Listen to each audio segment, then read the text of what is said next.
Hello, English learners. I'm Emma, your host for today. If you're new here, I'd love to tell you that on this channel, we upload English learning videos every single day, all designed to help you improve your fluency, your confidence, and your real-life communication skills a little faster and a little more naturally. In today's masterclass, you're going to do much more than just listen.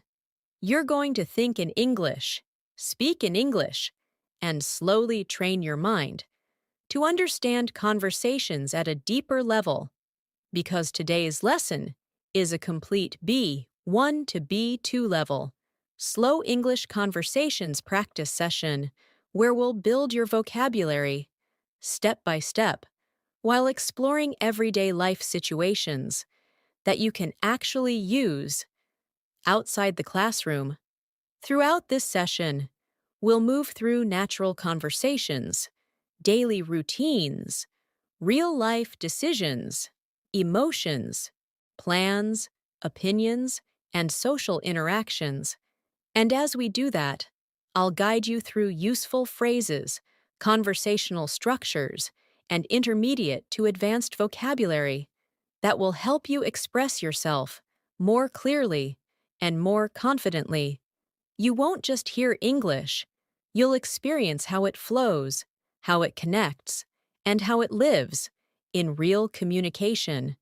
Whether you're trying to explain your thoughts, respond in conversations, describe your experiences, or simply feel more comfortable speaking with others, this practice will help you stretch your English from the B1 level toward a stronger, more expressive B2 level.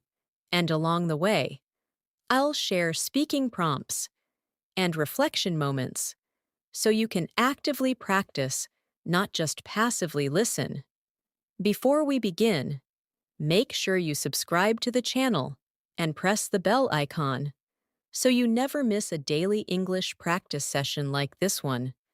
Because consistent listening and consistent speaking practice is one of the fastest ways to grow your fluency. So now, take a comfortable seat, relax your mind, keep your focus with my voice, and if you'd like, you can grab a pen and notebook to write down new words and phrases that you hear. Let's begin our Slow English Conversations Masterclass together. There's something interesting that happens when you move from intermediate English toward an upper intermediate level. It's not just about learning more words, and it's not only about understanding longer sentences. It's about comfort, the comfort of staying in a conversation without feeling lost, the comfort of expressing your thoughts without translating every idea from your native language, and the comfort of responding naturally when someone speaks to you unexpectedly. At the B1 level, most learners can talk about daily routines, simple experiences, and familiar topics. You can describe your morning, your work, your plans, and your hobbies. But when conversations become slightly deeper, when emotions become more complex, or when opinions are required, many learners begin to slow down, not because they don't have ideas, but because they don't yet have the language tools to express those ideas smoothly. So today, we're going to slowly build that bridge together through conversations, reflections, and guided speaking moments. You'll begin expanding simple English into richer, more expressive communication. And as you listen, I want you to imagine that you're not just hearing me speak, you're participating with me, thinking your own responses, forming your own sentences, and gradually strengthening your conversational instincts. Let's begin with a familiar daily life moment. Imagine it's early morning, your alarm rings, and for a few seconds, you're deciding whether to get up, or stay in bed a little longer. This tiny moment, so simple, is actually full of conversational potential because it connects to feelings, habits, responsibilities, and choices. You might say, I usually wake up at 7, but today I felt too tired to get out of bed immediately. Notice how that sentence moves beyond a basic routine. It introduces contrast, usually versus today, and it adds emotional vocabulary. Too tired. Now let's stretch that idea further. You could say, I've been trying to fix my sleep schedule recently, so even when I feel tired, I push myself to wake up on time. Here, you're adding time context, effort, and personal motivation, which are key features of B2 level expression. Take a moment now. Think about your own morning. Try to describe it in more than one layer. Not just what you do, but how you feel and why you do it. You might say, I start my mornings slowly because I like to feel calm before the day becomes busy. Or, my mornings are usually rushed since I have to prepare for work quickly. Do you see the difference between stating facts and expressing experiences? That difference is where fluency begins to grow. Let's move deeper into the same morning scene. Imagine you're having breakfast, maybe alone, or maybe with family. Conversations during breakfast are often simple, but they carry emotional tone, connection, and daily planning. You might say, I don't usually feel very hungry in the morning, but I still try to eat something light. This shows habit, preference, and health awareness. Or perhaps, breakfast is the only time when my whole family sits together, so I really value that time. Now you're expressing emotional significance, not just routine. Take a breath. Try forming your own sentence about breakfast. Expand it. Add feeling. Add reasoning. For example, I enjoy drinking coffee in silence because it helps me mentally prepare for the day. This kind of reflective speaking is what pushes you toward advanced conversational comfort, because real conversations are rarely about actions alone. They're about thoughts, reactions, and perspectives. Now imagine you've finished breakfast and you're getting ready to leave home. Maybe you're preparing for work, college, or errands. This transition moment, leaving home, often includes planning language. You might say, before leaving, I always double-check if I have my phone, wallet, and keys. A simple sentence, but structured clearly. Let's expand it. I've developed a habit of checking my essentials before leaving because I once forgot my wallet and had a really stressful day. Now you've added past experience, consequence, and personal learning. Try building your own version. You could say, I prefer leaving early so I don't have to rush or deal with traffic stress. Or, I usually leave at the last minute, which makes my mornings more chaotic than I'd like. Notice how these sentences don't require difficult grammar, but they require awareness of how to express lifestyle patterns, which is central to B2 conversation. Now let's step outside. You're on your way somewhere, maybe walking, maybe commuting. Travel time is one of the richest conversational topics because it combines observation, emotion, and opinion. You might say, my commute is usually quiet, and I use that time to listen to music or podcasts. Or, traffic in the morning drains my energy before the day even begins.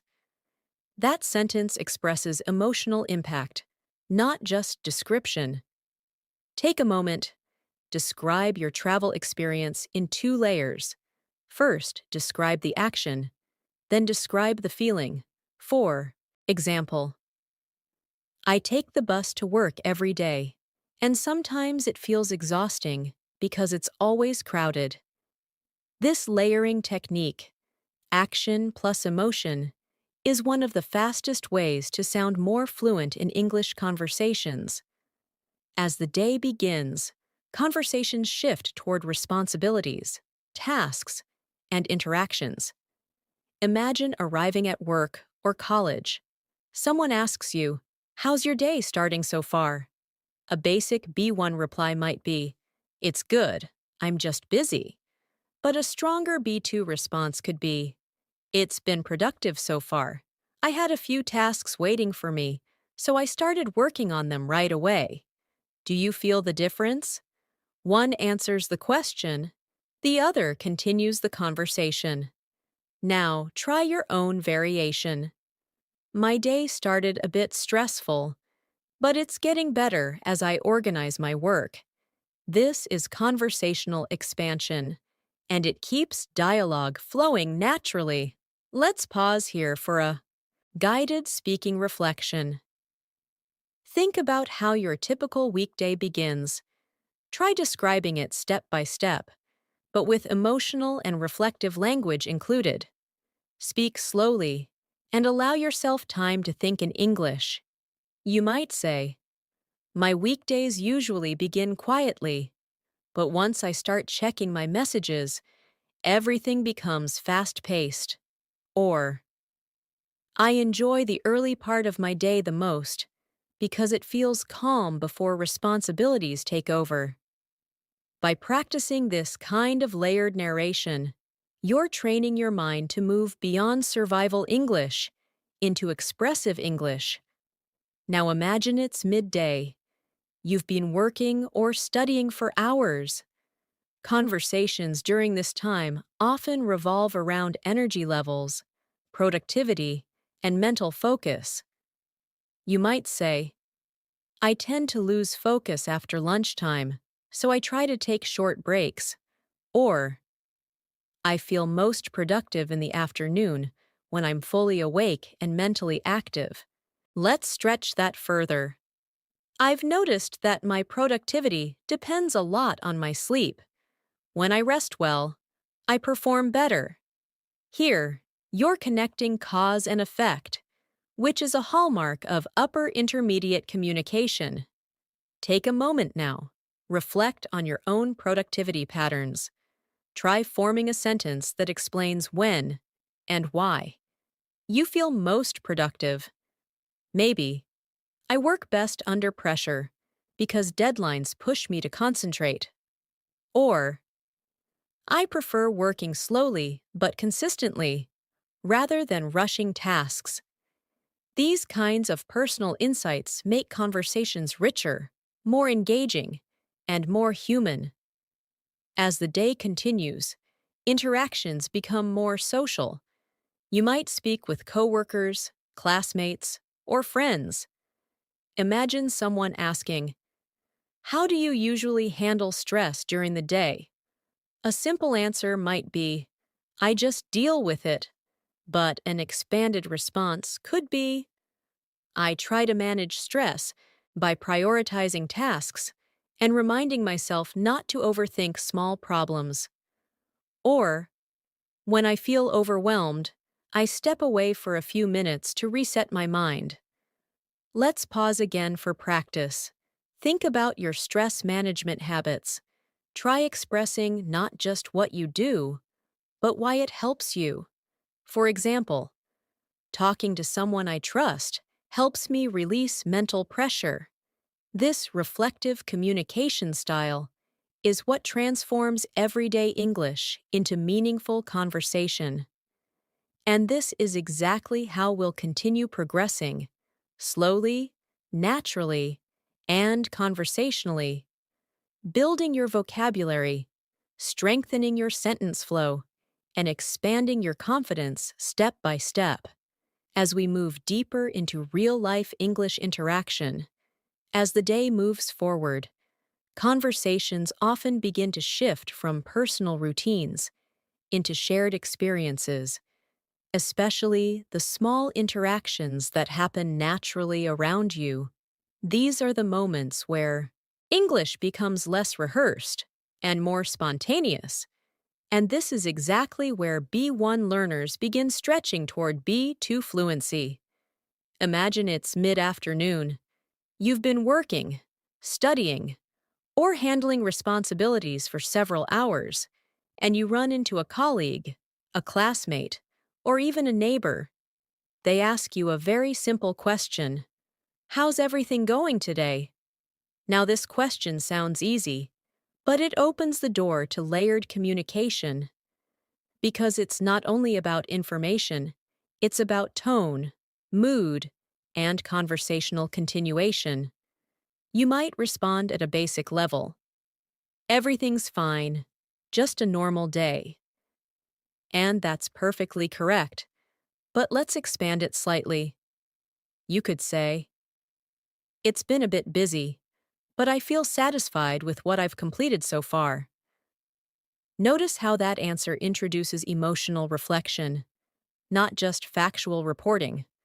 Or perhaps, "It started off stressful, but things have slowed down now, so I'm feeling more relaxed." Here, you're describing emotional transition, which adds conversational depth. Take a moment now and imagine someone asking you that same question. Try forming a response that includes both activity and feeling.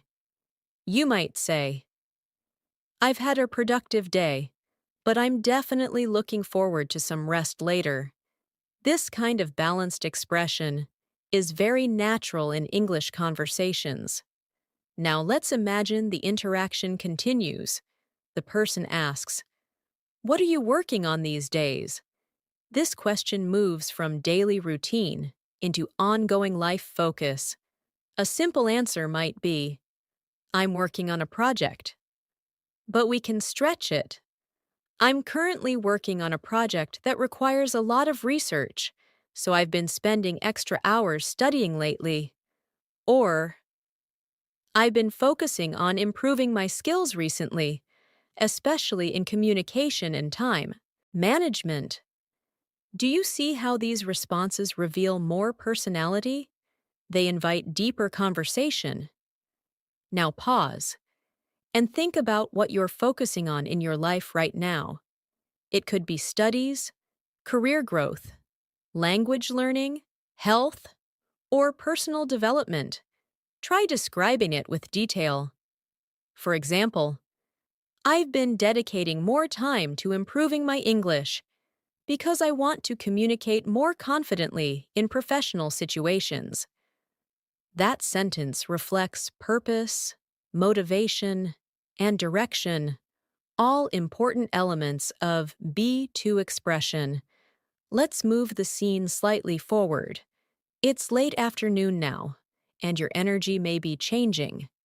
Many conversations at this time revolve around tiredness, workload, and anticipation of the evening. Someone might say, "You look tired today? Long day?" You could answer, "Yeah, it's been exhausting." But let's expand that response into something more descriptive. "Yes, it's been quite demanding. I had multiple responsibilities to handle at once, so it drained my energy."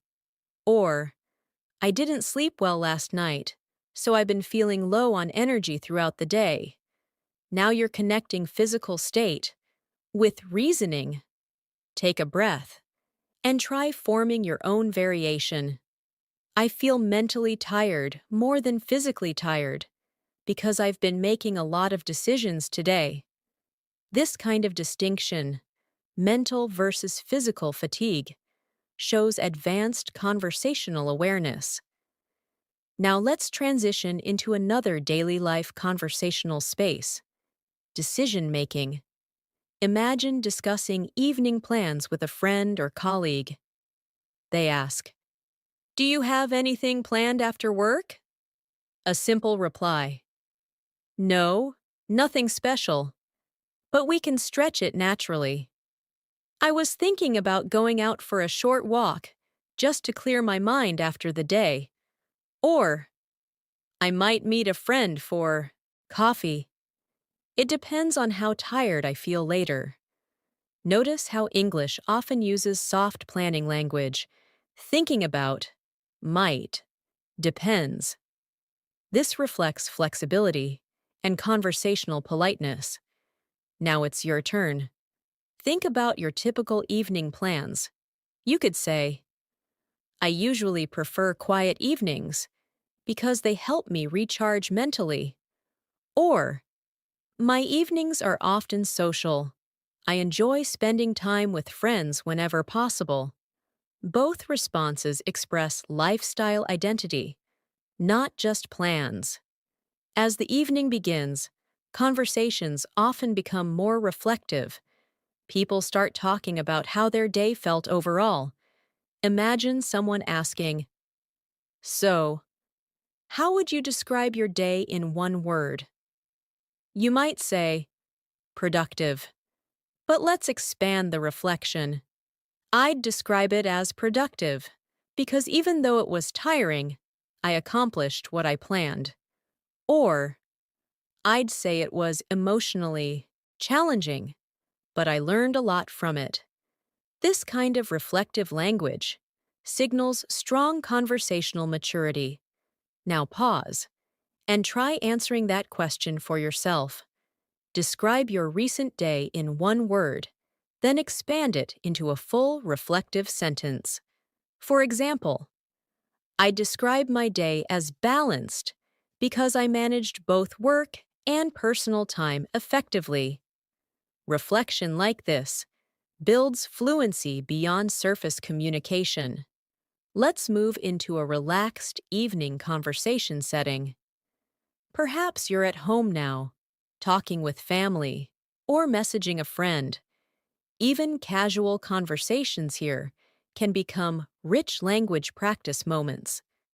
Someone might ask, What do you usually do to relax after a long day?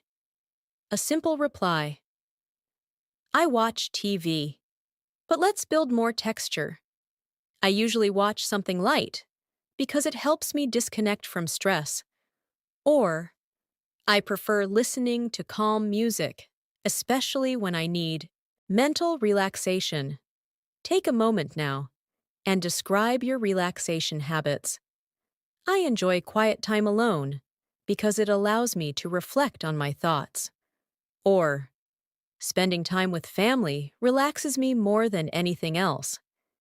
These responses express emotional comfort sources. Now let's deepen the conversational layer further. Imagine discussing personal growth in the evening.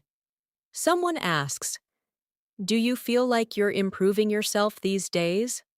A basic answer might be, Yes, I think so.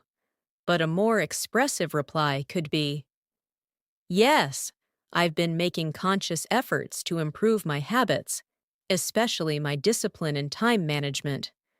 Or, I feel like I'm growing mentally because I'm learning to handle challenges more calmly. This kind of introspective communication is a key to conversational strength. Pause here and think about your own self-improvement journey. Try forming a sentence that explains what you're working on internally. For example, I'm trying to become more patient because I've realized how important emotional control is. This is deeper conversational English, where thoughts become language. Now let's imagine the night is settling in. Conversations become slower, softer, and more reflective. Someone might ask, What was the best part of your day? You could answer simply, Finishing my work. But let's expand emotionally. The best part of my day was completing something I had been postponing. It gave me a sense of relief. Or, the best moment was a small conversation that made me smile unexpectedly. Notice how English conversations often value emotional highlights, not just major events. Now your turn. Reflect on a recent positive moment and describe why it mattered. For example, the best part of my day was having peaceful time alone because it helped me reset mentally. This kind of emotional articulation strengthens conversational relatability. As night approaches, conversations often turn toward rest, plans for tomorrow, and mental closure. Someone might ask, "Are you ready for tomorrow?" You might say, "I think so, but let's expand it.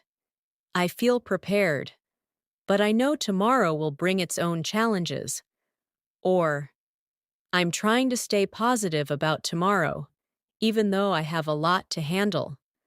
This expresses anticipation, mixed with realism.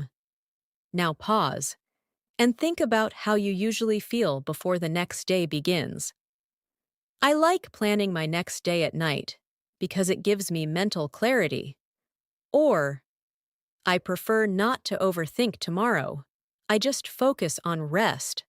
Both express mindset, not just planning. And as we close this daily conversational cycle, notice what you've practiced. You've moved through morning, midday, afternoon, evening, and night conversations, layering actions with feelings, reflections, and opinions. This is exactly how conversational fluency develops, not through memorizing isolated phrases, but through living language across real moments. And as we continue forward, we'll begin exploring more socially dynamic conversations, including friendships, opinions, disagreements, support, and deeper human connection, all through slow, guided English practice. As conversations begin to move beyond routines and daily structure, they naturally enter the space of human connection, and this is where English becomes more emotionally expressive, more responsive, and more socially dynamic. Because interacting with people is rarely predictable, and it requires you to react, adapt, and express thoughts in real time. Imagine you're meeting a friend after several days, maybe even weeks. The first exchange is usually warm, open, and emotionally inviting. They might say, "It feels like we haven't talked in so long. How have you been?" Now, at a basic level, you could answer, "I've been good, just busy." But let's expand the emotional honesty slightly. "I've been doing well overall, but the past few days have been quite demanding." Or, "I've been a little overwhelmed recently, but I'm managing things one step at a time." Notice how these responses allow vulnerability without sounding negative. This balance is very common in natural English conversation. Take a moment now and imagine meeting someone you trust. Try forming a response that reflects your genuine emotional state. For example, "I've been mentally busy, even more than physically busy," if that makes sense.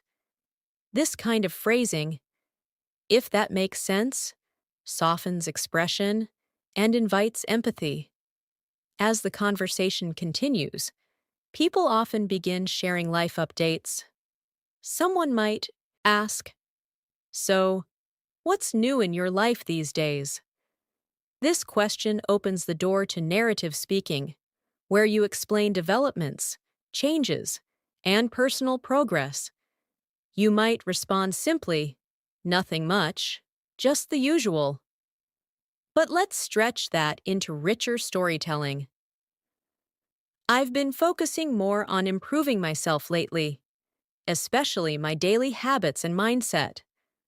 Or, "I recently started dedicating time to learning something new, and it's been both exciting and challenging." These responses add movement, growth, and direction. Pause now and think about something new or ongoing in your life. It doesn't have to be big. Even small shifts matter. You could say, I've been trying to create a more balanced routine because I realized how important mental health is. Or, I've been reconnecting with hobbies I ignored for years, and it feels refreshing. This kind of reflective sharing deepens conversations naturally. Now let's imagine your friend asks a more opinion-based question. Do you feel like you're in a good place in life right now? This question requires emotional awareness, not just vocabulary. A simple answer might be, yes, I think so. But let's expand thoughtfully. I feel like I'm in a transitional phase, still growing, but moving in the right direction. Or, I'm not exactly where I want to be yet, but I feel more clear about my path. Notice the use of phrases like transitional phase, moving in the right direction, clear about my path. These are B2 level expressions that communicate complex inner states. Take a breath now and reflect on your own answer. You might say, I feel stable, but I'm also pushing myself to evolve. Or, I feel uncertain sometimes, but motivated at the same time. This dual emotion expression is very natural in English. Now, conversations often shift toward shared memories, especially when reconnecting. Your friend might say, do you remember how stressed we used to get about small things? You could respond, yes, we overthought everything. But let's expand it reflectively. Yes, and looking back, those worries seem so minor compared to what we've learned since. Or, it's interesting how our perspective changes as we grow. This reflective, comparative language, past versus present, is a strong conversational skill. Now pause and try forming your own memory reflection. For example, I used to fear challenges, but now I see them as opportunities to grow. This type of sentence expresses psychological development, not just experience. Let's shift into supportive conversations now. Imagine your friend shares a struggle. They say, I've been feeling mentally drained lately. Your response matters, because conversational fluency also includes empathy language. A simple reply, that's tough, but let's build a more supportive response. I'm really sorry you're feeling that way. Do you want to talk about what's been exhausting you? Or, I understand that feeling. Sometimes mental fatigue is harder than physical tiredness. Notice how these responses validate emotion rather than dismiss it. Now take a moment and imagine someone confiding in you. Try forming a supportive sentence. For example, you don't have to handle everything alone. I'm here if you need to talk. Supportive conversational language builds relational fluency, not just linguistic fluency. Now let's explore agreement and disagreement, another essential B2 skill.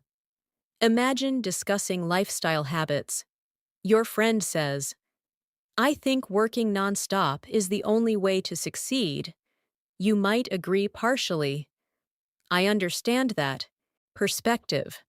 But I also believe rest is essential for long-term productivity. Or you might gently disagree. I see your point, but I feel balance matters more than constant pressure. Notice the softening phrases, I understand, I see your point. These maintain politeness while expressing contrast. Pause now and think of a belief you hold about work, study, or life balance.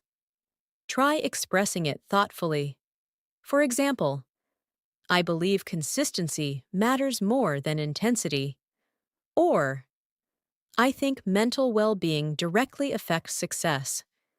These opinion expressions add intellectual depth to conversation. Now let's move into future-oriented dialogue. Imagine your friend asks, "Where do you see yourself in the next few years?" This question requires imagination, planning, and aspiration vocabulary. A simple reply, "I want to be successful." But let's expand that vision. I see myself becoming more confident, both professionally and personally. Or, I hope to build a life where I feel fulfilled, not just busy. Notice how these answers focus on emotional success, not just material success. Take a moment now and visualize your future self. Try forming a sentence describing growth rather than achievement alone. For example, I want to become someone who handles challenges calmly. This kind of future reflection strengthens expressive fluency. As conversations wind down, people often transition into appreciation language. Your friend might say, "I'm really glad we had this conversation." You could respond simply, "Me too." But let's expand warmth. "I'm glad we talked. Conversations like this help me reset mentally." Or, "I appreciate moments where we can speak honestly." This appreciation vocabulary deepens relational connection. Now imagine closing the interaction. You might say, "Let's not wait so long before talking again." Or, "We should make time for conversations like this more often." These closing statements maintain emotional continuity. Take a breath now and reflect on what you've practiced in this conversational space. You explored reconnection, life updates, emotional sharing, supportive language, agreement, disagreement, future vision, and appreciation. This is socially intelligent English, where language becomes connection, not just communication. And as we continue moving forward, we'll begin entering situational conversations, including public interactions, service encounters, problem-solving dialogues, and real-world communication scenarios, all designed to stretch your conversational confidence even further.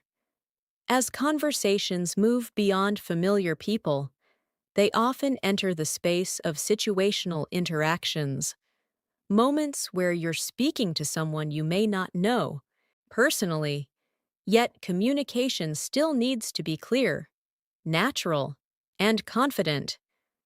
These are everyday public life conversations, and they play a powerful role in building real-world English fluency because they require quick thinking, polite tone, and situational awareness.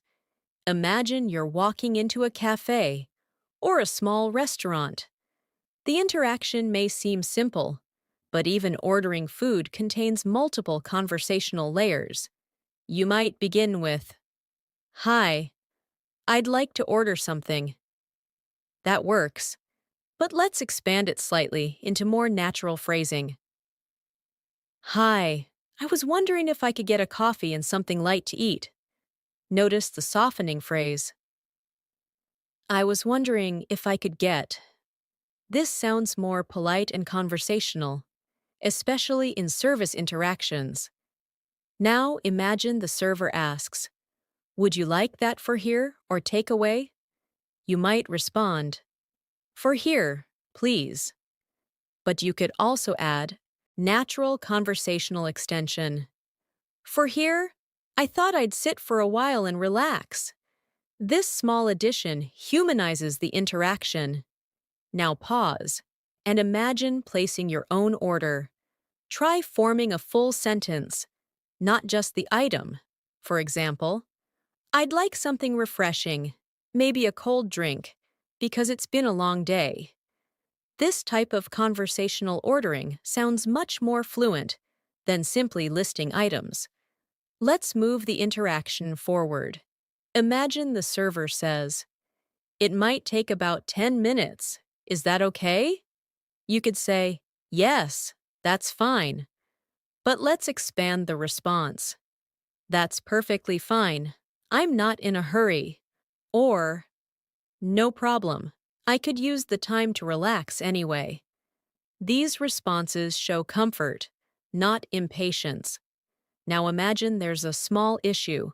Perhaps the order arrives incorrectly. Situational conversations often test politeness under inconvenience. You might say, "This isn't what I ordered." Direct, but slightly sharp. Let's soften it.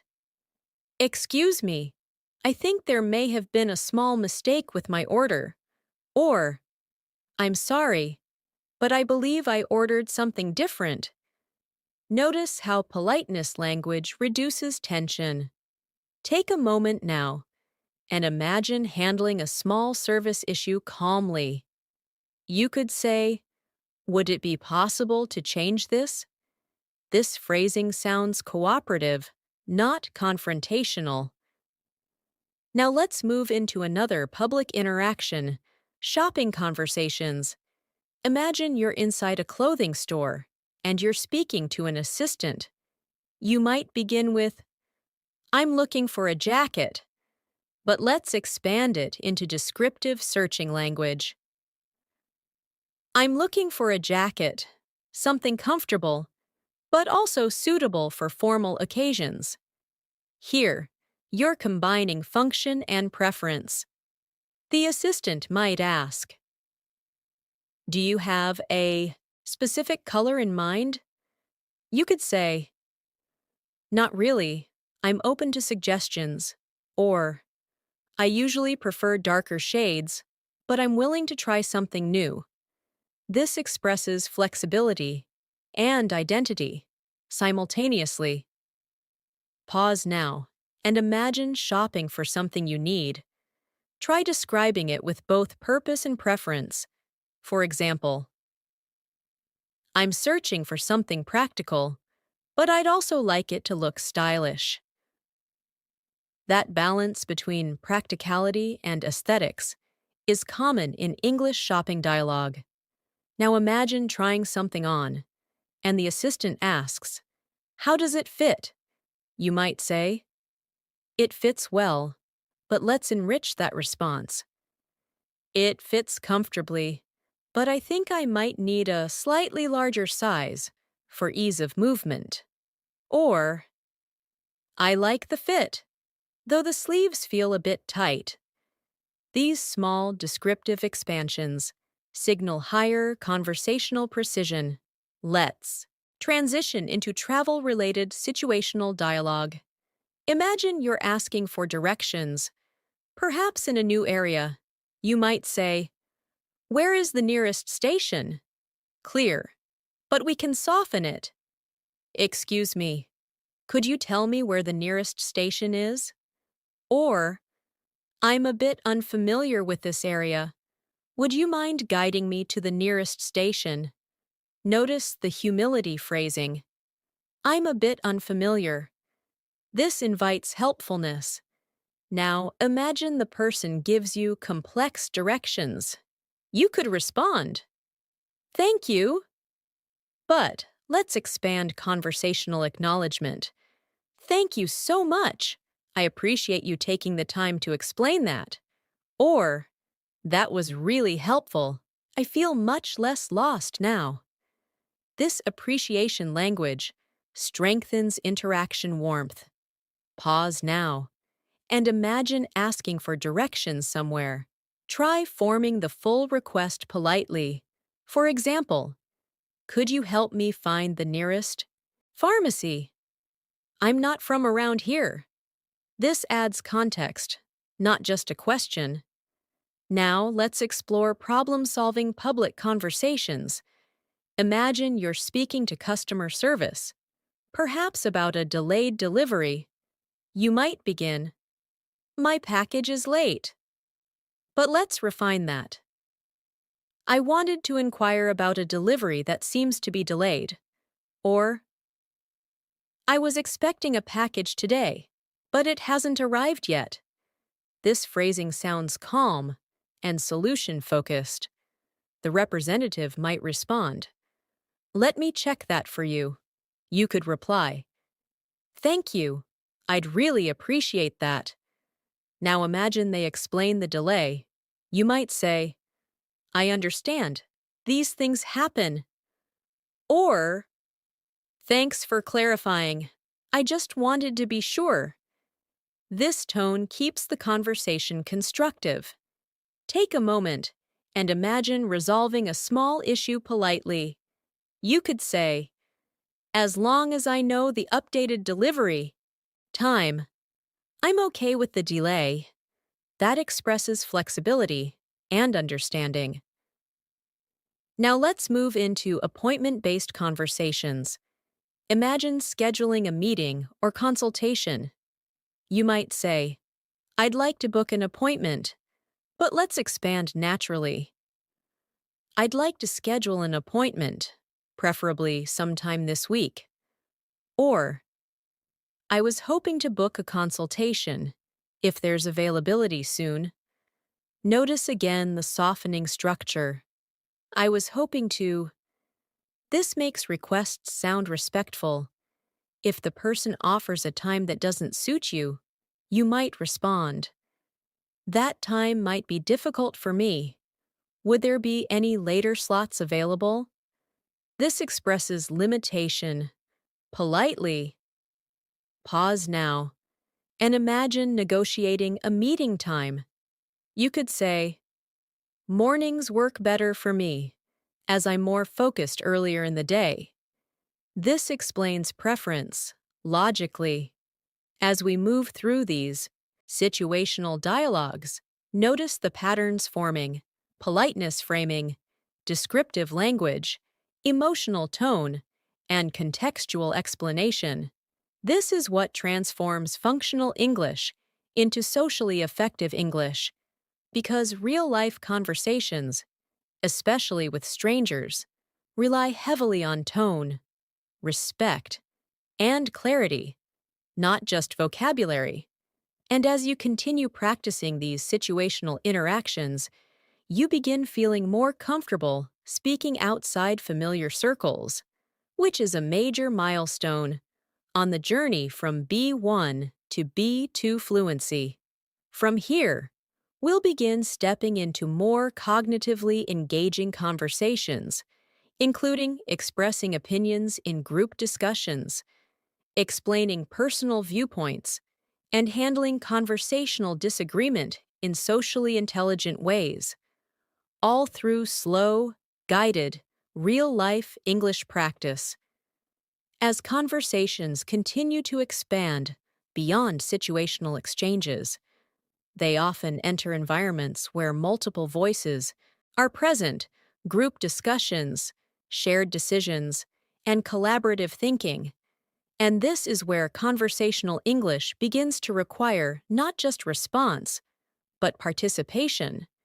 Because speaking in a group setting means expressing opinions, listening actively, agreeing, disagreeing, and building on ideas in real time.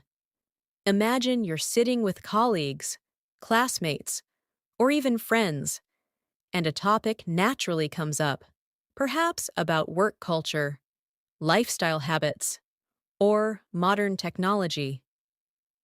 Someone begins the conversation by saying, "I feel like people are more stressed now than they were before." Now you're invited into the discussion. A basic response might be, "Yes, I agree." But at the B2 level, you begin expanding your agreement into reasoning. "I agree. I think modern life has become more fast-paced, and people rarely give themselves time to slow down." Or, "Yes, especially because expectations have increased, both professionally and socially." Notice how agreement becomes explanation. Pause now And imagine responding to that statement yourself. You might say, I agree to some extent, but I also think awareness about mental health has improved. This introduces partial agreement, which adds conversational nuance. Now imagine someone else in the group responds differently. I don't think stress has increased. I think people just talk about it more openly now. Here comes the opportunity for respectful disagreement. You could respond, That's an interesting perspective. I hadn't thought about it that way. Or, You make a valid point. Openness has definitely increased. Notice that disagreement doesn't always begin with contradiction. It often begins with acknowledgement. Now let's imagine you want to present your contrasting opinion. You might say, While I see your point, I still believe lifestyle demands today are heavier than before. Or, I understand the argument, but I feel technological dependence has added new stress factors. This balanced disagreement structure is essential in group discussions. Take a breath now and think about a topic you have an opinion on. Perhaps social media, work-life balance, or education. Try expressing your opinion respectfully. For example, I believe social media connects people, but it can also create unrealistic expectations. That dual perspective structure is very common in B2 dialogue. Now let's move deeper into group conversational flow. Imagine someone asks the group, What do you think is the biggest distraction in modern life? You might respond, I think constant notifications are one of the biggest distractions because they interrupt deep focus. Or, for me, it's the pressure to multitask, which reduces efficiency rather than improving it. Notice how personal framing, for me, softens strong opinions. Pause now and reflect on your own distraction challenges. You could say, I find overthinking more distracting than external noise. Or, I get distracted when I try to do too many things at once.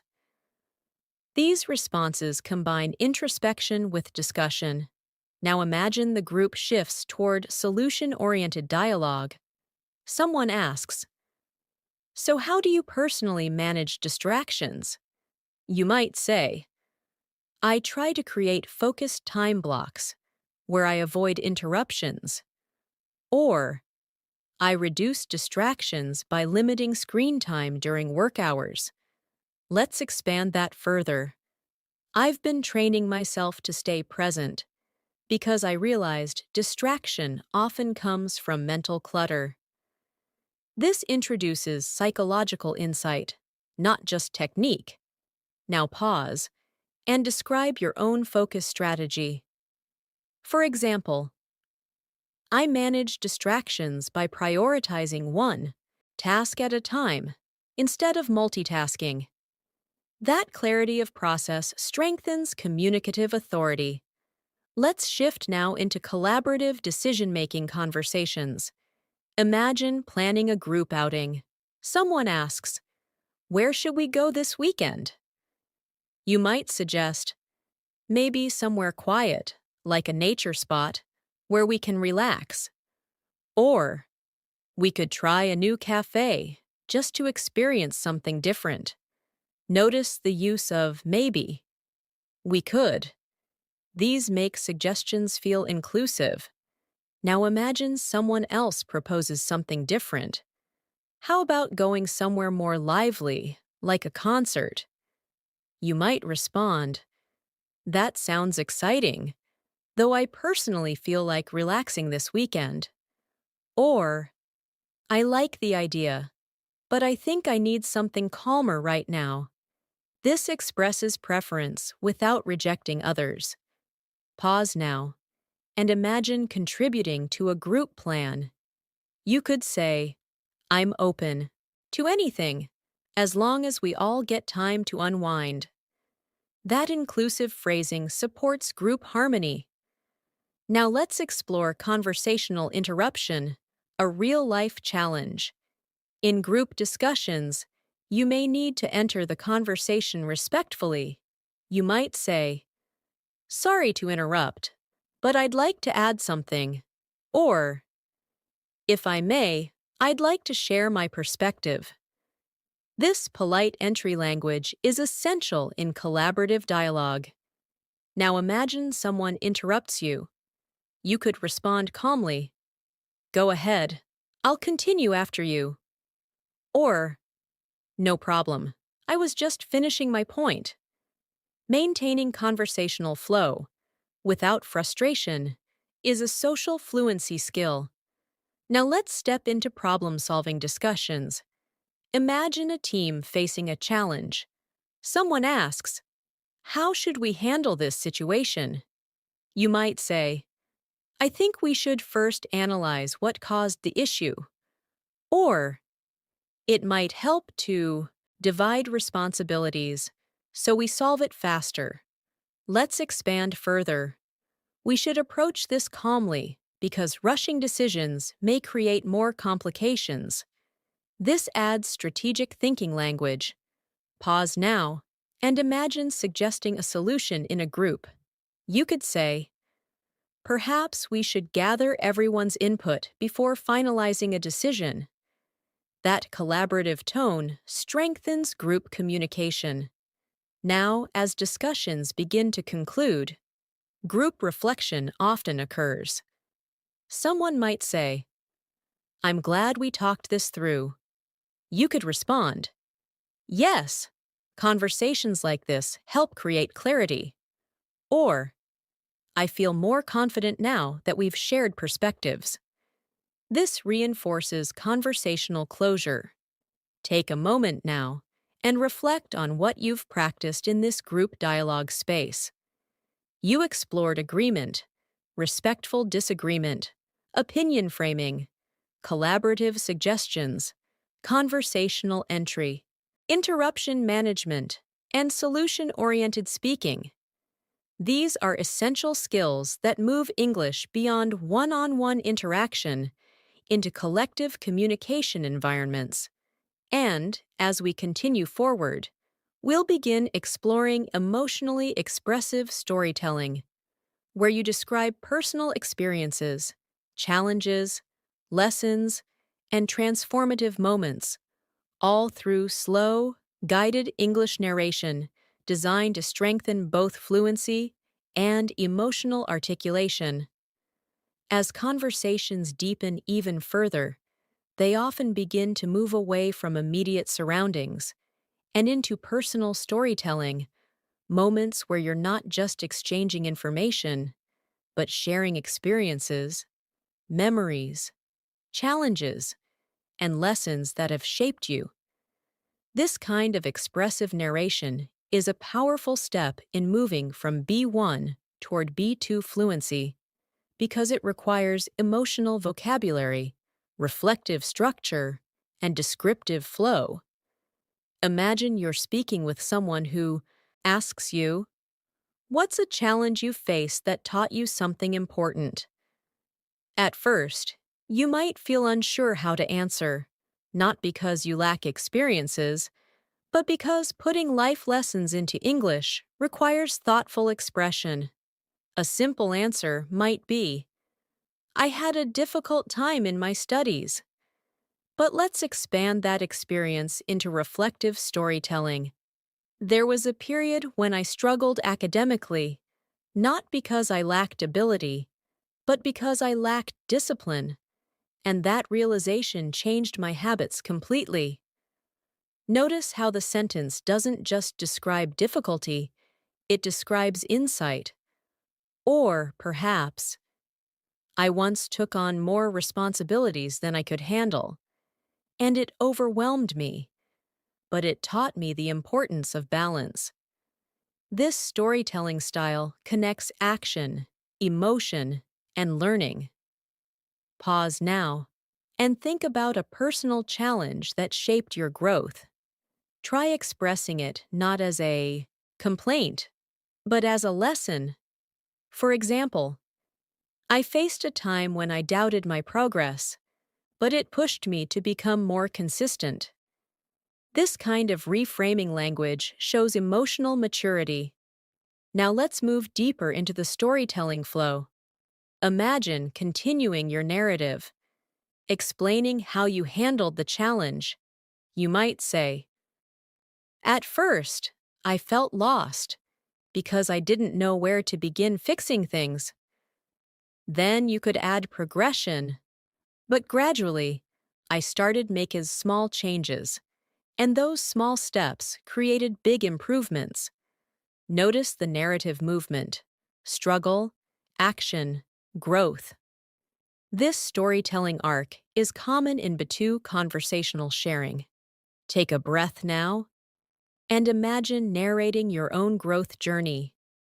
You could say, "I didn't transform overnight, but consistency slowly reshaped my confidence." That sentence expresses gradual transformation.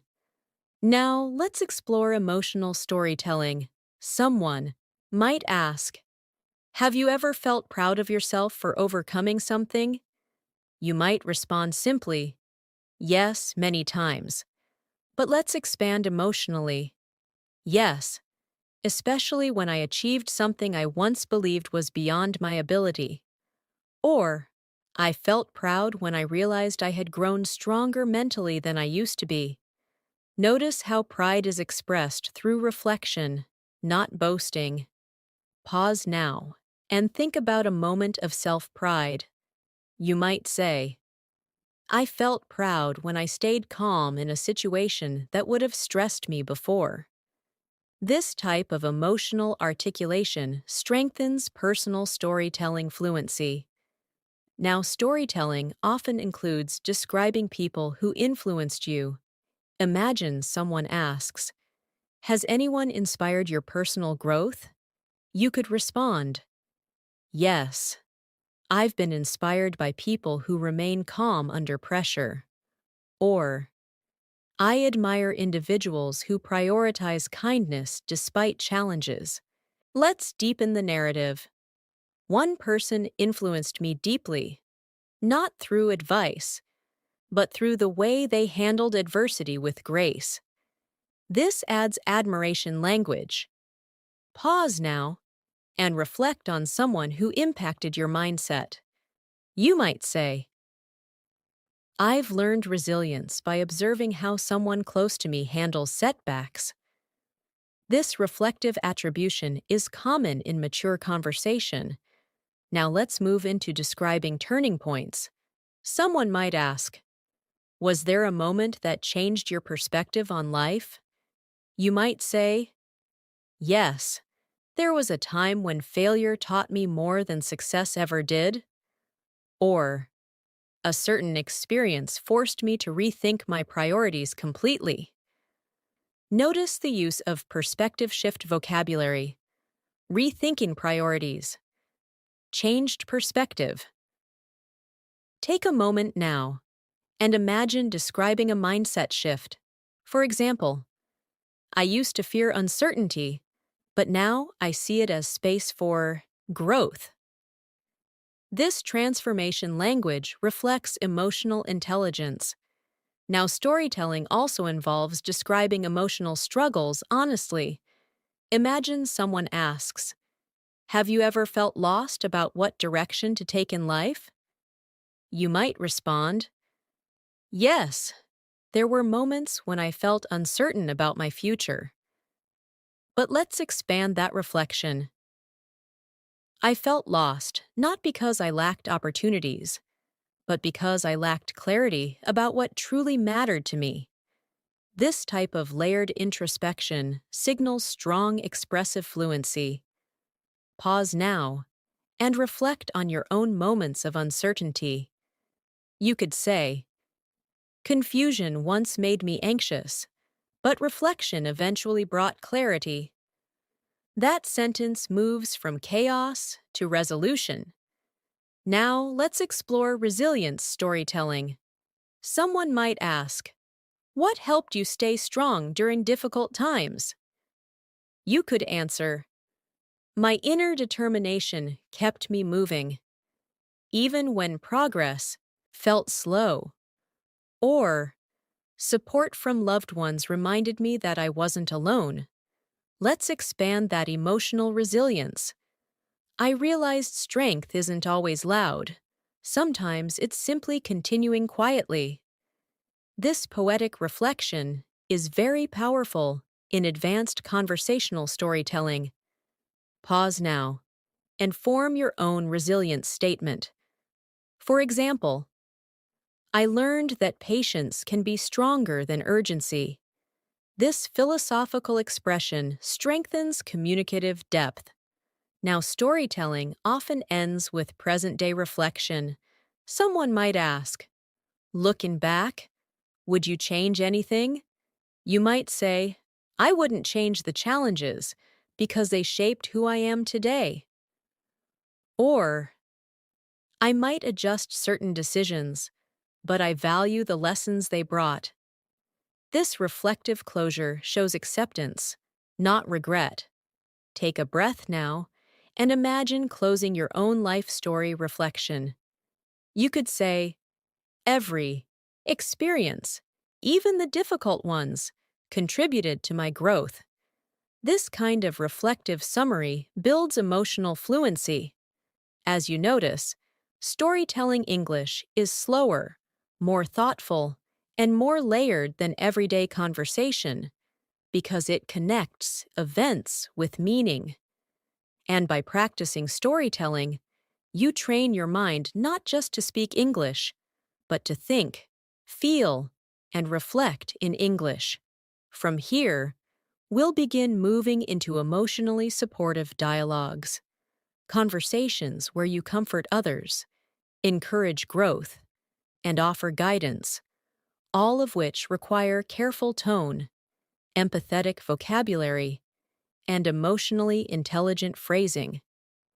As conversations continue evolving into deeper emotional territory, they begin to include moments where you're not only sharing your own experiences, but also responding to the emotions of others. This is where supportive dialogue becomes essential, because real-life communication often requires comfort, reassurance, encouragement, and emotional presence. And expressing these feelings in English requires both vocabulary and sensitivity. Imagine someone close to you says, I've been feeling really unmotivated lately, like I'm not making progress in anything. At a basic level, you might respond, don't worry, you'll be fine. But while this sounds positive, it can feel dismissive because it doesn't acknowledge the person's feelings.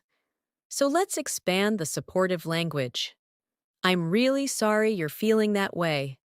Lack of motivation can feel mentally exhausting.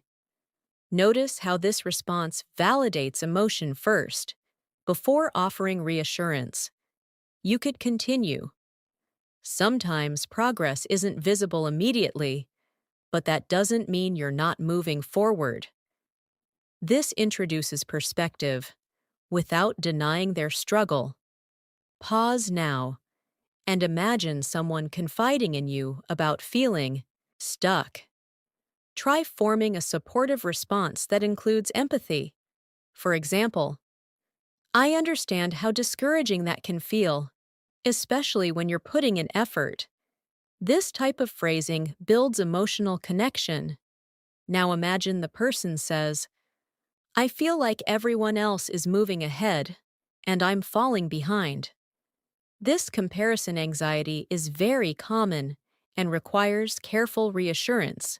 You might respond, it's easy to feel that way when you compare journeys, but everyone's timeline is different. Or, progress isn't always visible from the outside. Sometimes the biggest growth happens internally. These responses reframe perspective, without invalidating feeling.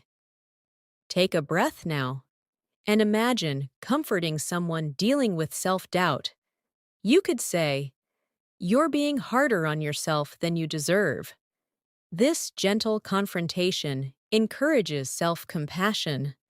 Now let's explore encouragement language. Imagine someone says, "I want to improve myself, but I keep losing consistency." A simple response might be, "Just try harder." But that lacks emotional understanding. Let's expand it. Consistency is difficult for everyone. It's not about being perfect. It's about showing up even on low energy days. Or, progress comes from small, repeated efforts, not sudden bursts of motivation. These statements offer guidance, not pressure. Pause now and imagine encouraging someone trying to build a habit. For example, even slow progress is still progress. This kind of affirmation reinforces patience. Now imagine someone sharing emotional fatigue. "I feel mentally drained, like I have nothing left to give." This requires deep empathy. You might say, "That sounds incredibly heavy." Mental exhaustion can be harder than physical tiredness. Or, maybe your mind is asking for rest, not pressure. Notice how supportive language often includes permission. Permission to rest, permission to slow down. Take a moment now and imagine responding to emotional burnout. You could say, "You've been carrying a lot. It's okay to pause." This phrasing normalizes emotional fatigue. Now let's explore reassurance during failure. Imagine someone says, "I tried, but I failed, and it makes me feel like I'm not capable." A dismissive reply might be, "Failure happens." But let's expand empathetically. Failure can feel discouraging, especially when you put your heart into something. Then add reframing. "But failure often carries lessons success never teaches." Or, "Sometimes failure is feedback, not a final result." These responses transform perspective. Pause now and imagine supporting someone after disappointment.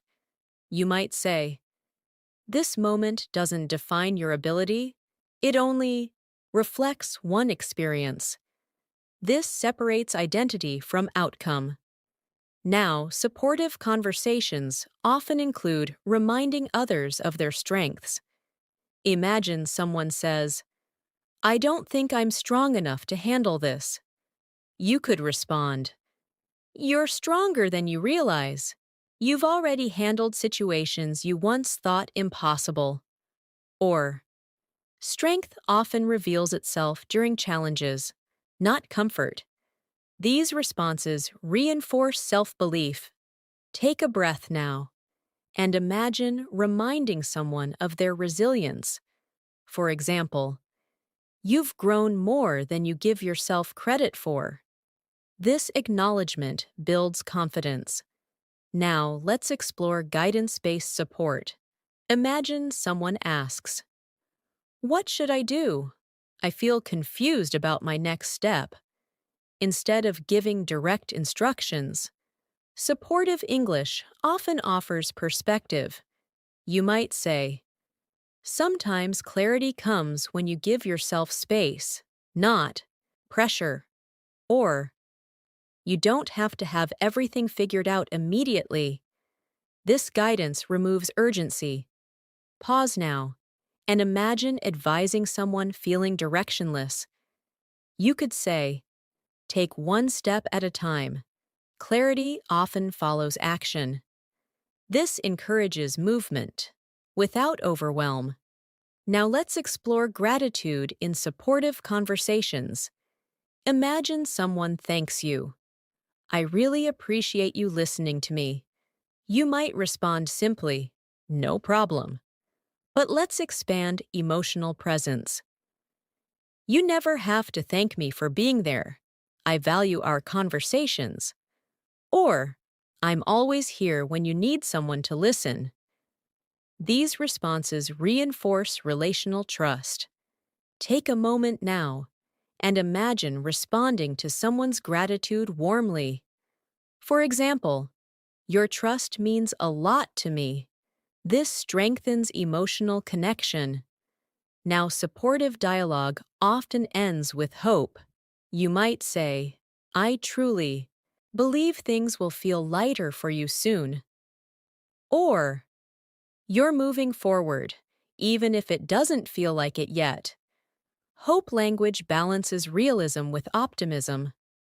Pause now and imagine offering hope to someone struggling. You could say, storms don't last forever. Clarity follows them. This metaphorical reassurance is common in emotional conversation. As you reflect on what you've practiced, notice how supportive English focuses on empathy, validation, reframing, encouragement, and hope, rather than instruction alone, because emotional conversations are less about solutions and more about presence, understanding, and compassionate expression. And as we continue moving forward, we'll begin exploring persuasive communication, expressing personal viewpoints, influencing decisions, and articulating beliefs in a confident yet respectful manner, all through slow, guided, real-life English conversation practice. As conversations grow more confident and emotionally aware, they naturally begin to include persuasion, the ability to express what you believe, explain why you believe it, and communicate your viewpoint in a way that feels respectful, thoughtful, and influential. Persuasive communication at the B2 level isn't about arguing loudly. It's about presenting ideas clearly, supporting them with reasoning, and remaining open to dialogue. Imagine you're discussing lifestyle choices with someone. Perhaps the topic of daily habits comes up. The other person says, I don't think routines are important. I prefer living spontaneously. Now, you have an opportunity to present your perspective. A basic response might be, I think routines are important. But let's expand that thought. I understand the appeal of spontaneity, but I believe routines create stability, especially during stressful periods. Notice how the response begins with acknowledgement, then introduces reasoning. Or you might say, for me, routines provide mental clarity because they reduce decision fatigue. This introduces psychological justification.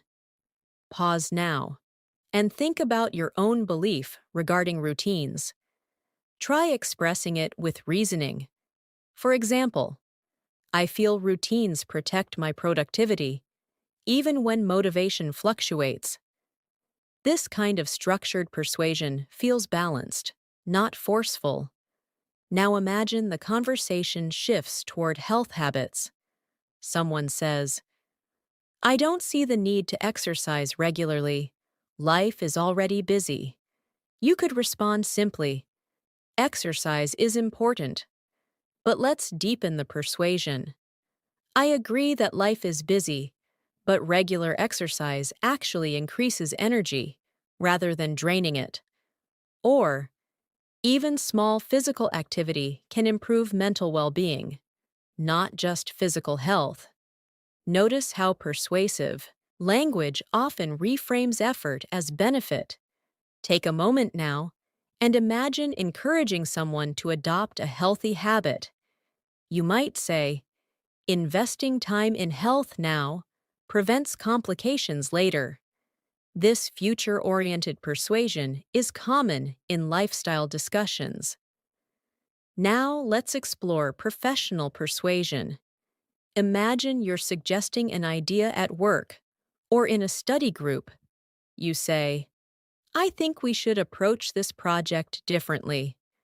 But to sound more convincing, you expand. I think we should approach this project differently because our current method is slowing progress. Or, adopting a new strategy might improve efficiency, especially if we divide tasks based on strengths. Here, persuasion is supported by logic, not just opinion. Pause now and imagine proposing an improvement in a team setting. You could say, I believe restructuring the workflow could reduce unnecessary pressure. This introduces solution-oriented persuasion. Now imagine someone challenges your idea. I'm not sure that would work. This is where calm persuasion matters. You might respond, that's a fair concern. Perhaps we could test the approach on a smaller scale first. Or, I understand the hesitation, but exploring alternatives may reveal better outcomes. Notice how persuasion includes flexibility, not rigidity. Take a breath now and imagine defending your idea respectfully. For example, I'm open to adjustments, but I feel the core idea still holds value. This communicates confidence without stubbornness. Now let's explore value-based persuasion. Imagine discussing work-life balance. Someone says, success requires sacrificing personal time completely. You might respond, I see why that belief exists, but I feel sustainable success requires balance. Or, burnout reduces long-term productivity, so personal time becomes an investment, not a loss. This reframes sacrifice into sustainability. Pause now and think about your perspective on balance. You could say, I believe rest strengthens performance rather than weakening it. This kind of value articulation strengthens conversational authority. Now let's move into persuasion in friendships. Imagine convincing a friend to try something new. You might say, I know you're hesitant, but trying it once might surprise you. Or, you don't have to commit long-term, just experience it once. Notice how persuasive language reduces pressure. Take a moment now and imagine encouraging someone to step outside their comfort zone. You could say, growth often begins where comfort ends. This philosophical persuasion adds emotional motivation. Now let's explore self-persuasion, the way you speak to yourself. Because internal dialogue shapes external communication, you might say to yourself, I may not feel ready, but starting is better than waiting. Or, confidence grows through action, not perfection. This reflective persuasion builds internal resilience. Pause now and imagine motivating yourself during hesitation. For example, progress matters more than flawless execution.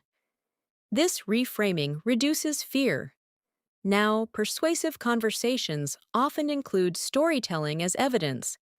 Imagine you're convincing someone about patience.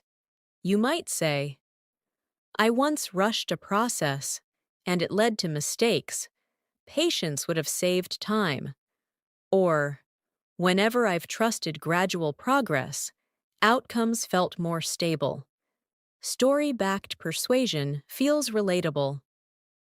Take a breath now and imagine supporting your viewpoint with personal experience. You could say, I learned through experience that consistency outweighs intensity. This blends storytelling with persuasion. Now let's explore respectful persuasion closure. After presenting your viewpoint, you might say, of course, that's just my perspective. I'm open to hearing yours. Or, I could be wrong, but that's how I interpret the situation. This openness maintains dialogue harmony. As you reflect on this conversational space, Notice how persuasion involves reasoning, empathy, storytelling, and flexibility, rather than dominance, because effective communication isn't about winning discussions, it's about exchanging perspectives meaningfully. And as we continue forward, we'll begin exploring reflective life conversations where you discuss purpose, happiness, fulfillment, and personal meaning, all through slow, guided English expression designed to deepen both language fluency and self-awareness. As conversations mature even further, they often begin to move into reflective territory, discussions that are less about events and more about meaning, purpose, fulfillment, and the deeper questions people quietly carry within themselves. These conversations are slower, more thoughtful, and emotionally layered, and expressing such reflections in English requires calm pacing, introspective vocabulary, and honest articulation. Imagine you're speaking with someone during a quiet evening moment, perhaps after a long day, and they ask you, "Do you feel happy with where you are in life right now?" This question doesn't invite a quick response. It invites reflection. A simple answer might be, "Yes, I'm happy." But let's expand the emotional nuance. "I feel content in many ways, though I still have aspirations I'm working toward." Or, "I feel peaceful internally, even if my external life is still evolving." Notice how happiness is expressed in layers, not absolutes. Pause now and reflect on your own emotional state. Try forming a response that balances gratitude and ambition. For example, "I feel grateful for my progress, but motivated to grow further." This dual emotion structure is very natural in reflective conversation. Now imagine the discussion deepens. Someone asks, "What do you think gives life real meaning?" This question invites philosophical expression. You might respond, "I believe meaning comes from connection, the relationships we nurture, and the impact we leave." Or, "For me, meaning comes from growth, becoming a better version of myself over time." Notice how meaning is often tied to values, not possessions. Take a breath now and think about what gives your life meaning. You could say, "I find meaning in learning because it continuously expands my perspective." Or, "Helping others grow gives me a sense of purpose." These value-centered expressions strengthen conversational depth. Now let's explore fulfillment versus success, a common reflective topic. Someone might ask, "Do you think success automatically leads to happiness?" You might respond, "Not necessarily. Success without fulfillment can still feel empty." Or, "I think happiness depends more on inner peace than external achievement." This distinguishes emotional success from material success. Pause now and reflect on your perspective. You could say, "True success, to me, is living in alignment with my values." This kind of phrasing signals mature introspection.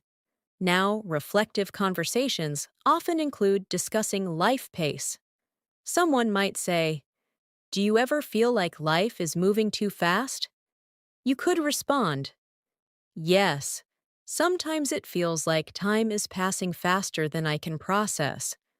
Or, "I think modern life accelerates everything, leaving little space for reflection." Let's deepen that thought. That's why I try to slow down intentionally, even if only for a few quiet moments each day. This introduces mindful living vocabulary. Pause now and describe your relationship with time. For example, I try to appreciate small moments so life doesn't feel rushed. This reflective pacing language builds emotional fluency. Now, let's explore purpose-oriented dialogue.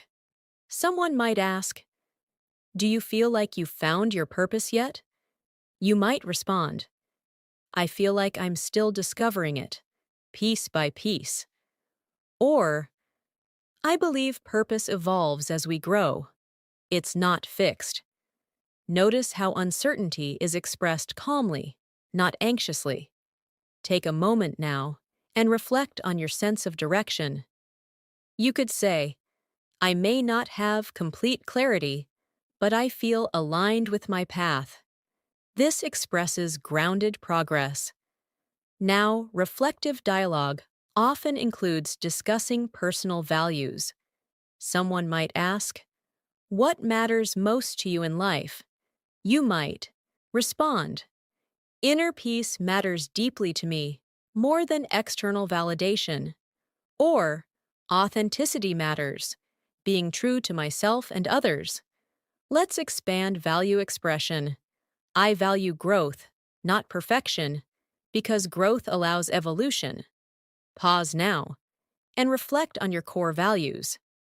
For example, "I value emotional stability because it shapes every area of life." This articulation strengthens identity expression. Now, let's explore reflective regret and acceptance. Someone might ask, "Do you regret anything from your past?"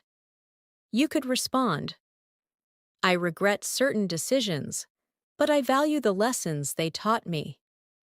Or, "I try not to hold regret because every experience shaped my awareness."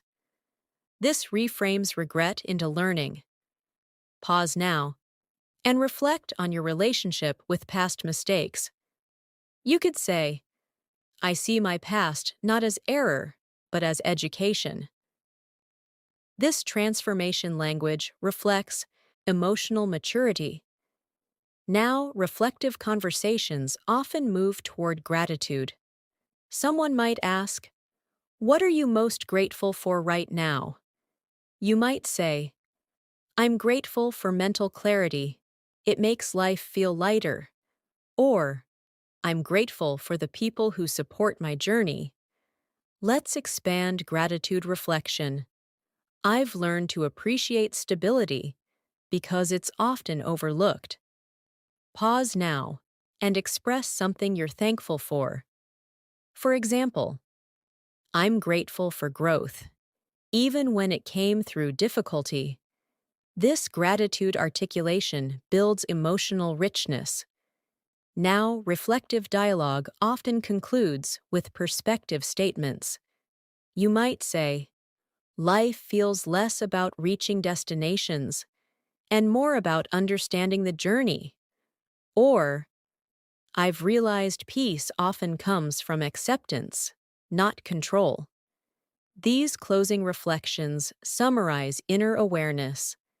As you observe this conversational space, notice how reflective English is slower, softer, and more contemplative because it expresses inner landscapes, not external actions. And by practicing this kind of dialogue, you strengthen not only your language, but your ability to think, process, and articulate meaning in English. From here, we'll begin transitioning into future-oriented vision conversations, where you describe dreams, long-term aspirations, imagined lifestyles, and the emotional motivations behind them, continuing to build fluency through thoughtful, guided expression. As conversations gently move from reflection about the present, they often begin expanding toward the future, into visions, aspirations, dreams, and the quiet images people hold about the life they hope to create. Future-oriented dialogue is an important step in conversational fluency because it requires imagination, emotional motivation, planning vocabulary, and the Ability to describe possibilities that haven't yet happened. Imagine you're sitting with someone during a calm conversation, and they ask you, "What kind of life do you see yourself living in the future?" This question invites you to project your inner vision outward. A simple answer might be, "I want a good life." But let's expand that vision into descriptive expression. I see myself living a balanced life, where I feel mentally peaceful, while also growing professionally. Or, I imagine a future where I'm not constantly rushed, where I have time to enjoy small moments. Notice how the vision includes emotional atmosphere, not just material success. Pause now and picture your future environment. Try describing not what you own, but how you feel living there. For example, I see myself living in a calm space, surrounded by simplicity rather than chaos. This type of imagery strengthens expressive fluency. Now imagine someone asks you, "What motivates you to keep working toward your goals?" You might respond, "My motivation comes from wanting a life that feels meaningful, not just busy." Or, "I'm driven by the desire to become someone I'm proud of." Let's deepen that motivation reflection. I think my biggest motivation is growth, the feeling that I'm evolving continuously. Pause now and reflect on your personal driving force. You could say, "I'm motivated by the idea of creating stability for my future." This kind of future security language is very common in B2 dialogue. Now, future conversations often include discussing dreams. Someone might ask, "Is there something you've always dreamed of doing?" You might respond, "Yes, I've always dreamed of achieving a level of freedom where I control my time." Or, "I've dreamed of building something meaningful that impacts others positively." Notice how dreams often connect to autonomy, impact, and fulfillment. Take a breath now and imagine expressing your own dream. For example, I've always dreamed of living a life guided by passion rather than pressure. This dream articulation adds emotional resonance. Now let's explore fear within future vision, because aspirations often carry uncertainty. Someone might ask, "Do you ever feel afraid about the future?" You might answer, "Yes, uncertainty can feel intimidating at times." But let's expand that honesty. I feel afraid sometimes, not of failure, but of not reaching my potential. Or, the unknown can feel overwhelming, but it also feels full of possibility. This dual emotion framing reflects mature future awareness. Pause now and reflect on your own relationship with uncertainty. You could say, "I fear stagnation more than change." This kind of expression shows psychological clarity. Now, future dialogue often includes lifestyle imagination. Someone might ask, "How do you want your daily life to feel in the future?" You might respond, "I want my days to feel purposeful rather than repetitive." Or, "I hope my future routine includes both productivity and peace." Let's expand that vision further.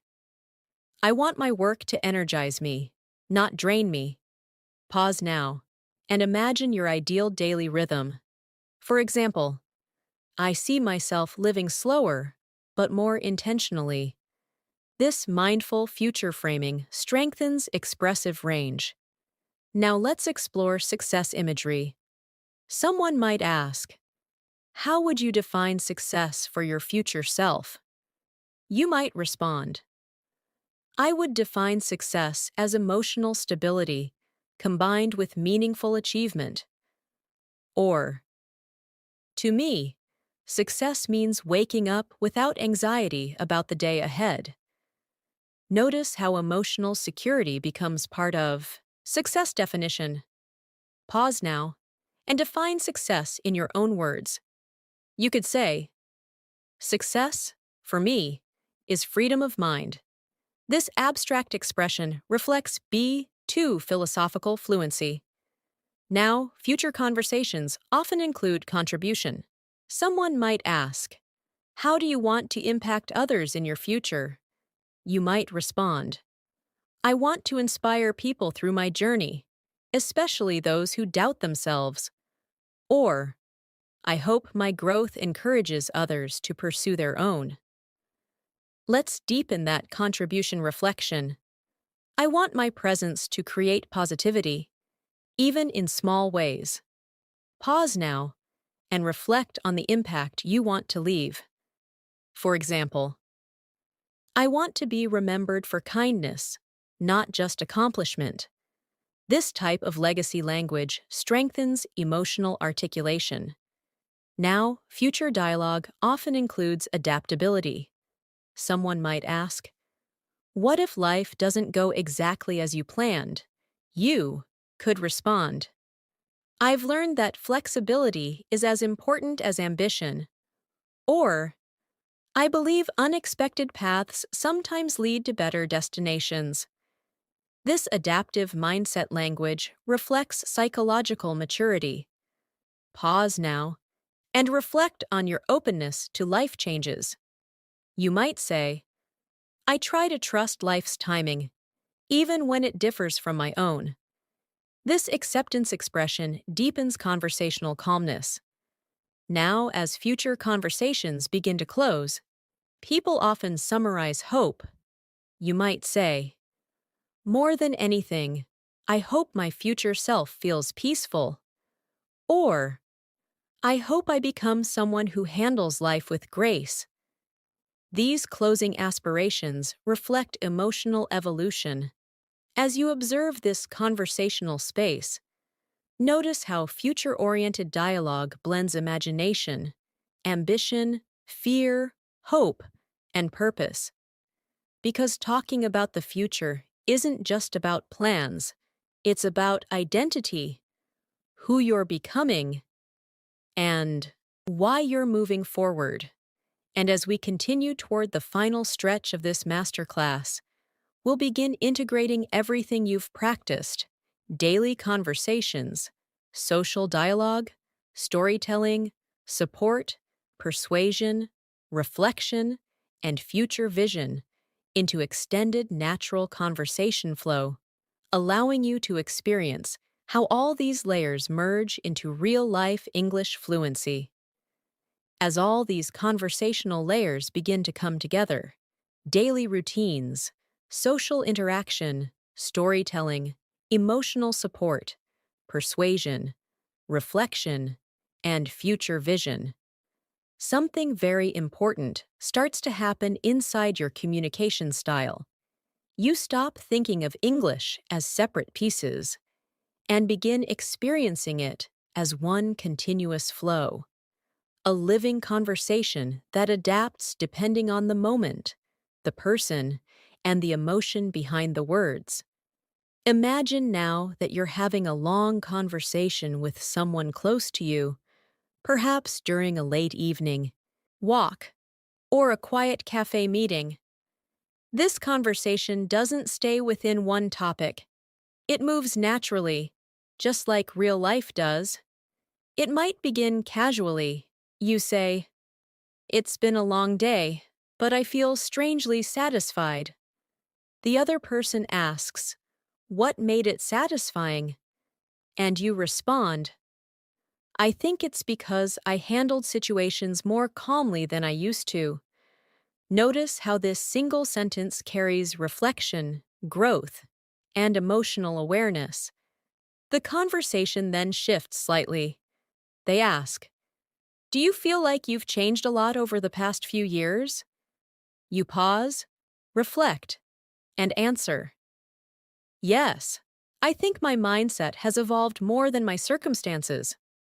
Or, I've become less reactive and more observant of my thoughts. This shows psychological development, not just life events. Take a moment now and imagine describing your personal growth in one reflective sentence. For example, I've learned to respond rather than react. This type of insight-driven communication reflects B2 maturity. Now the conversation flows into future perspective. They ask, "Do you feel hopeful about what's ahead?" You respond thoughtfully, "Yes," not because I know what will happen, but because I trust my ability to handle it. Or, "I feel hopeful because uncertainty no longer scares me the way it used to." This blends confidence with acceptance. Pause now and form your own hope-centered reflection.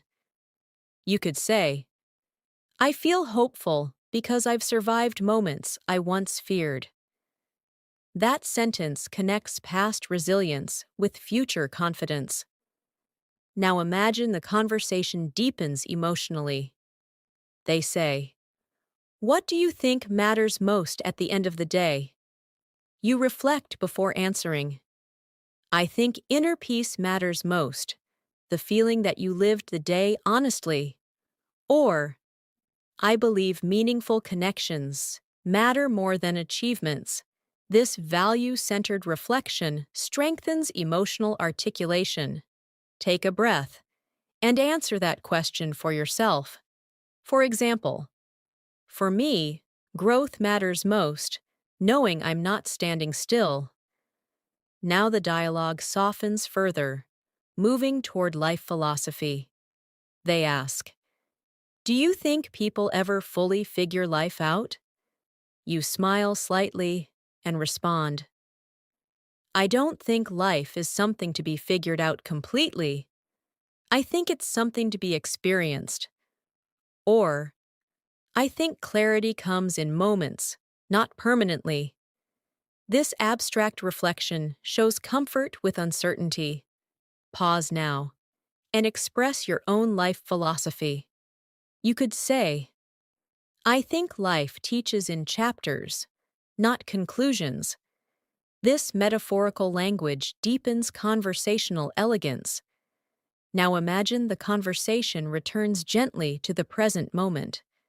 They say, "Despite everything, do you feel grateful today?" You answer softly, "Yes, I feel grateful for growth, even when it came through difficulty."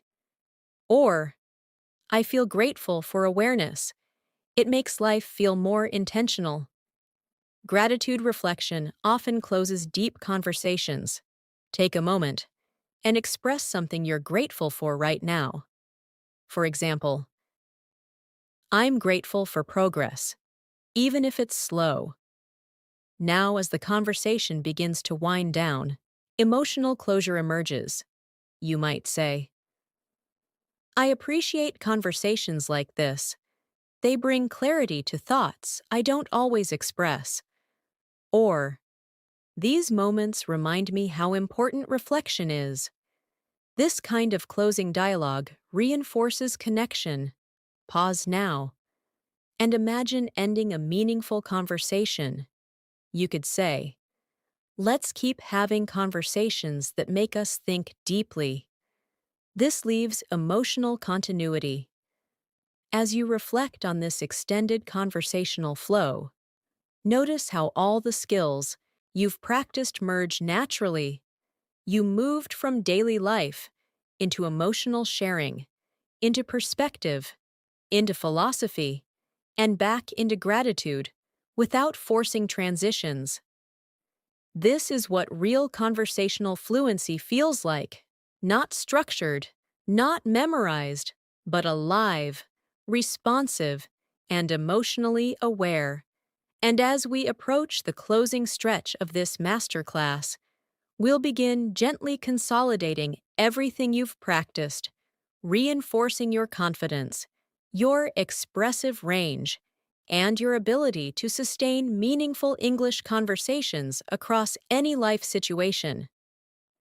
As this long conversational journey begins to settle into its final stretch, it becomes important to pause, not to stop practicing, but to notice how far your communication has already traveled.